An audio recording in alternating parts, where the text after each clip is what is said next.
Hi, this is Leisha Holmes of Key Recruitment, and I'm really delighted to welcome today Emma Morris of Embrace HR. How are you? Hi, Leisha. I'm good, thank you. How are you? I'm very good, thank you very much indeed. Thanks very much for joining me today. So for anyone that doesn't know within my network who you are and what you do you just want to give an overview of what your business does? Yeah, so as I say, Emma Morris from Embrace HR. I'm a HR consultant.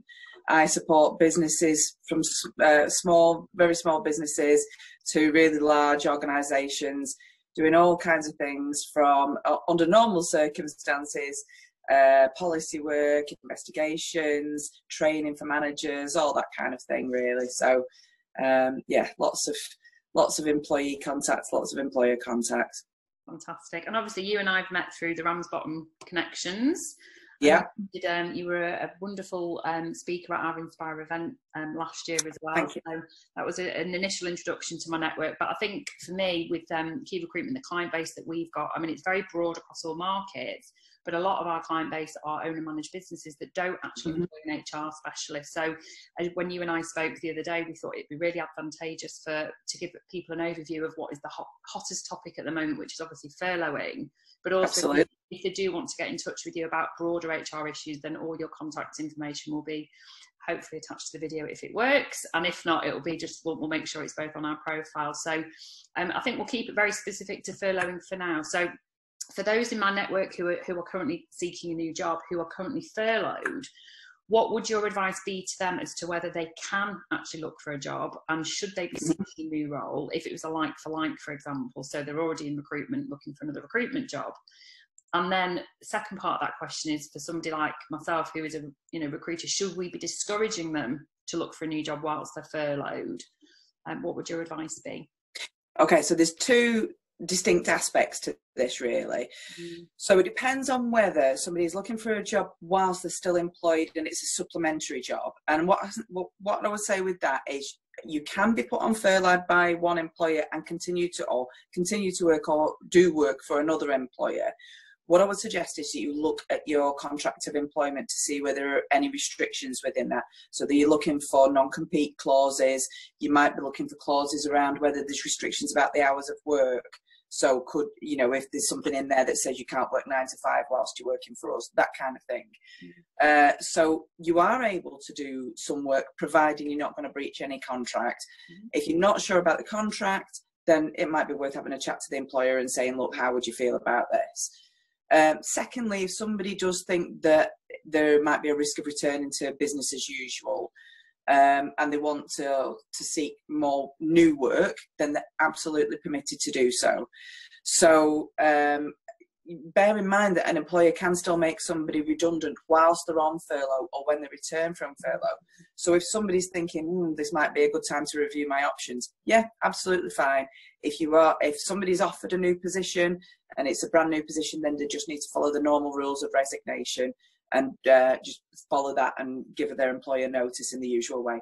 That's really useful, and I hope that there's lots of people listening that will take that on board, so, including myself actually.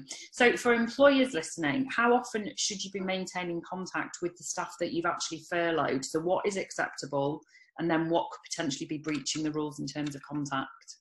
Okay, so it's really clear in terms of what employers can and can't do.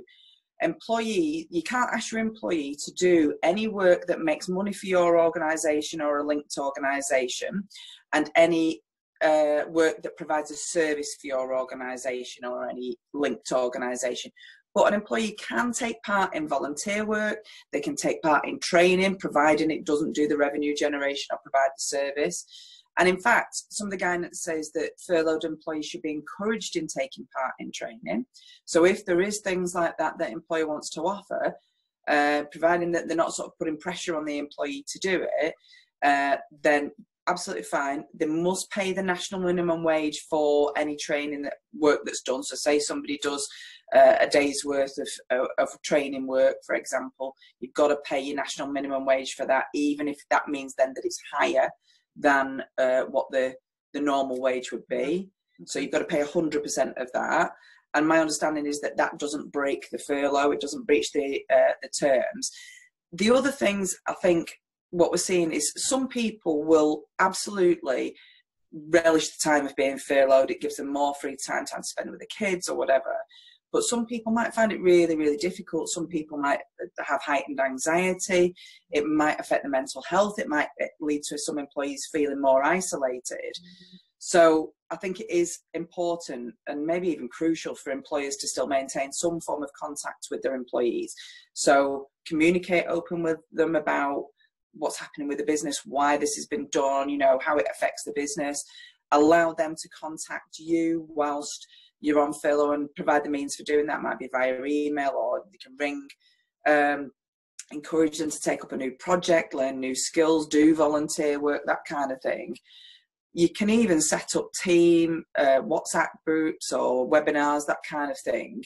Providing it's done from a social basis and it's not used for a meeting, then that's absolutely acceptable and will keep people from feeling isolated. If you're sending out newsletters, that's, you know, make sure you send them to your to your furloughed workers. And if you also look out for people that are struggling, try and spot the signs that are struggling. You might want to refer them if you've got an employee assistance program, or signpost them to help groups, charities, you know, things like that, just to make sure those people that are finding this a really anxious time. That's really useful. And actually, I think when I've been catching up with a lot of my clients over the last few weeks, and I've talked to them about how they're feeling it from the sort of front end, if you like, of their furloughed staff. That's their biggest concern, is the mental health of their staff. So, and I think that typically, especially in my sector, the recruitment sector, mental health has only really become something that's been talked about over the last 12 to 18 months, which is absolutely wonderful. But I still think it's a very embryonic thing to talk about, and most people actually aren't experts in it. And interestingly, the next Zoom interview that I have is with somebody that's going to give some coping strategies around that. But do you have any particular organisations that you can signpost people to after we've had this conversation that you could share the links with? Absolutely, yeah. I think you know, mental health charity, certainly, you know, so yeah, I can provide links. Emma, thanks. So for staff that have been furloughed, what tasks are permissible? You've talked, obviously, they can do voluntary work, and if the employer is actually making up 20% to give them the sort of total salary, could they legitimately spend one day a week doing their job? The short answer to that is no. Right. So you can't have any work for the employee, even if they're doing the top up. So it is, you know, if you think about that, that comes under the service provision, that kind of thing. Right. So no, absolutely not. I've heard an analogy which I think is great. It's like putting your TV into standby mode, so it's still there and ready to work. Yeah. But it's not actually doing anything, and I think that's how people have got to think about it. That's so simple. What a great! Yeah. I might try and find a picture of that and stick it on the end of this. Yeah, absolutely. That's absolutely ideal. Well, the HMRC have said that they will audit the scheme for up to 5 years afterwards. So don't do anything that risk you having to repay the grant, basically. Yeah, okay. And a final thing from, you know, social media, obviously we're going to be showing this all over social media. Where does that leave a furloughed member of staff in terms of what they're sharing on things like particularly LinkedIn that might relate to their normal job? But let's say, for example, sharing a blog, sharing links to organisations or following webinars. What are they allowed to do on social media? That's such a tricky one, isn't it? And we don't have the you know, the definite answer on that. What I would say is, if people are doing something as themselves, then that is okay. Don't be doing posts as, you know, if you've got an employer account, then I would say that is probably a little bit too risky. If somebody's going on representing themselves as part of that company, don't do it. It's too much risk. If they're doing it as part of themselves, yeah, I would say that's acceptable. This is where the whole personal brand, company brand, there's a real sort of fine line, isn't there? And it blends into one. It's absolutely wonderful. Thank you. I mean, I think you've covered actually quite a lot there in a relatively short period of time. And like I said, if any of my connections want to discuss this further, you know, Emma's an independent consultant. Please get in touch with Emma independently. And I'll look forward to hopefully seeing you at some point around Ramsbottom. I'll be in touch.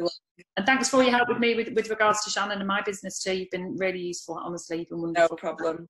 And this situation won't last forever, will it? So hopefully soon we'll be thinking about how to get people back into work, how to get them back motivated. And we will get you back on. We're going to get you back on when, as we head towards the end of this 3 weeks, if that's something that we've got a traffic light system to reintroduce people to work, that's what we want to talk to you about, how people can start to get themselves ready to get back into work and how employers can do it too. So this space, everyone. Thanks. Great. Brilliant. See you soon. See ya.